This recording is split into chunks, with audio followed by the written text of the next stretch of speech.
जय हिंद दोस्तों। आज हम बात करने वाले हैं राज्यपाल की, गवर्नर की। और जानेंगे कि जो राज्यपाल है वो केंद्र और जो राज्य सरकार है उनके बीच में विवाद का कारण क्यों है। इसको लेकर जो है केंद्र और राज्य सरकार के बीच में विवाद चलते ही रहते हैं। तो आज हम इसके बारे में जानेंगे। ये टॉपिक जो है वो इसलिए भी महत्वपूर्ण हो जाता है। और ये जो पीडीएफ है आप टेलीग्राम से डाउनलोड कर लेना, उसकी लिंक आपको नीचे डिस्क्रिप्शन में मिल जाएगी। तो चलिए जानते हैं। सबसे पहले देखेंगे कि राज्यपाल की जो है चर्चा कहाँ मिलती है। तो देखते हैं संविधान के जो भाग 6 है उसमें राज्य सरकार यहाँ से जो है भाग 6 से शुरू हो जाती है। अनुच्छेद 152 है, उसमें राज्य सरकार के बारे में जो है बताया गया है कि राज्य सरकार जो है उसके लिए क्यों कौन कौन से जो है अनिवार्य तत्व जरूरी होने चाहिए राज्य बनने के लिए। तो उसमें है क्षेत्रफल, जनसंख्या और शासन। ये जो तीन चीज़ें हैं, तीन अनिवार्य तत्व हैं, अगर ये सब है तो उसमें वो हो जाएंगे, उसे हम कहेंगे राज्य। लेकिन राज्य जो है उसके पास संप्रभुता नहीं होती है। अगर जिसके पास संप्रभुता हो जाएगी और क्षेत्रफल, जनसंख्या, शासन तथा संप्रभुता भी अगर साथ हो जाएगी तो वो बन जाएगा देश। लेकिन अगर संप्रभुता नहीं हो और ये तीनों हो, तीन ये महत्वपूर्ण तत्व हो, तो उसे कहेंगे हम स्टेट, राज्य। ये 152 में, अनुच्छेद 152 में इसकी जो है चर्चा की गई है राज्य की। अब बढ़ते हैं अनुच्छेद 153 में। अनुच्छेद 153 में जो है वो राज्यपाल के बारे में इसका वर्णन मिलता है अनुच्छेद 153 में। तो चलिए इसके बारे में जानते हैं। इसकी जो है हम एक ट्रिक देख लेते हैं ताकि इसे भूल नहीं पाएंगे। इसकी जो ट्रिक है वो राकानी कायो ससे, जिसमें कि अनुच्छेद 153 से लेकर अनुच्छेद 159 तक इसके बारे में चर्चा की गई है। तो जान लेते हैं। सबसे पहले अनुच्छेद 153 में इसमें क्या बताया गया। तो इसमें राज्यपाल के जो है पद के बारे में चर्चा की गई है। राज्यपाल का जो पद है वो कनाडा से लिया गया है।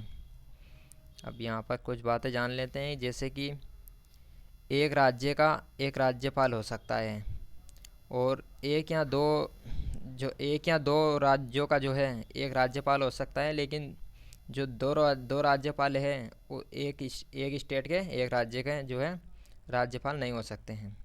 मतलब जो राज्यपाल है वो एक या दो राज्यों का एक राज्यपाल हो सकता है, लेकिन जो एक राज्य में दो राज्यपाल कभी नहीं हो सकते हैं। इसकी चर्चा जो है अनुच्छेद 153 में इसके पद की चर्चा की गई है।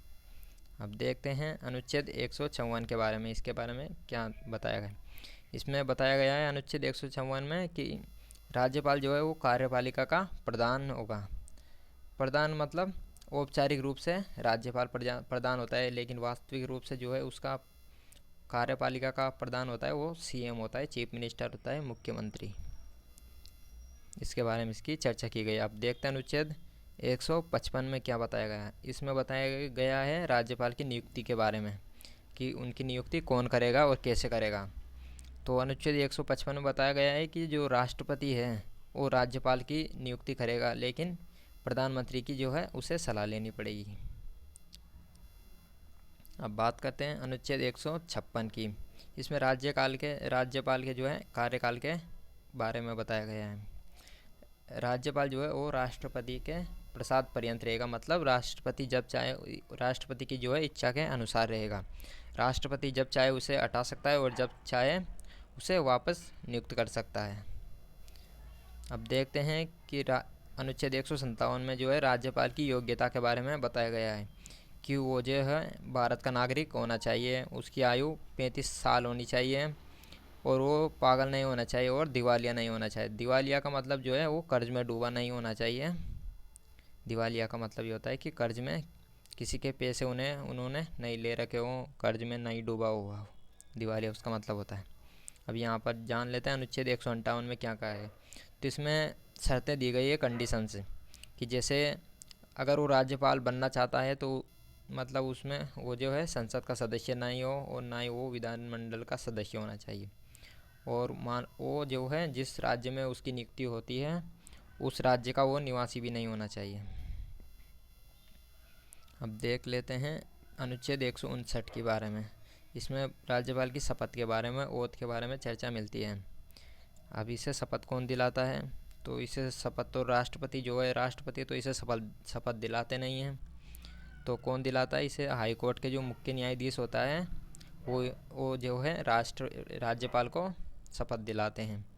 लेकिन जो यहाँ एक बात ध्यान देने योग्य है कि जो त्याग पत्र देता है राज्यपाल, वो राष्ट्रपति को ही देने जाता है, मुख्य न्यायाधीश को नहीं देते हैं। मुख्य न्यायाधीश का काम सिर्फ शपथ दिलाने का है। त्याग पत्र जो है राज्यपाल वो राष्ट्रपति को ही देने जाते हैं। आप जान लेते हैं अनुच्छेद 161 में क्या कहा गया है। इसमें जो है इसकी जो शक्तियों के बारे में चर्चा की गई है कि इसकी जो है कहाँ तक जो है क्षमता, इसकी शक्ति की क्षमता कहाँ तक है। तो इसमें बताया गया है कि राज्यपाल जो है वो फांसी की सज़ा माफ़ नहीं कर सकता है और ना ही ये सैन्य सज़ा को माफ़ कर सकता है, इस तरह इसमें बताया गया है। लेकिन ये दोनों जो है फांसी की सज़ा और सैन्य शक्ति को राष्ट्रपति ही माफ़ कर सकता है। इनको केवल राज्यपाल के पास ये जो शक्तियाँ वो नहीं होती है। तो मिलते हैं अब अगली वीडियो में। ये PDF आप जो है टेलीग्राम से डाउनलोड कर लेना।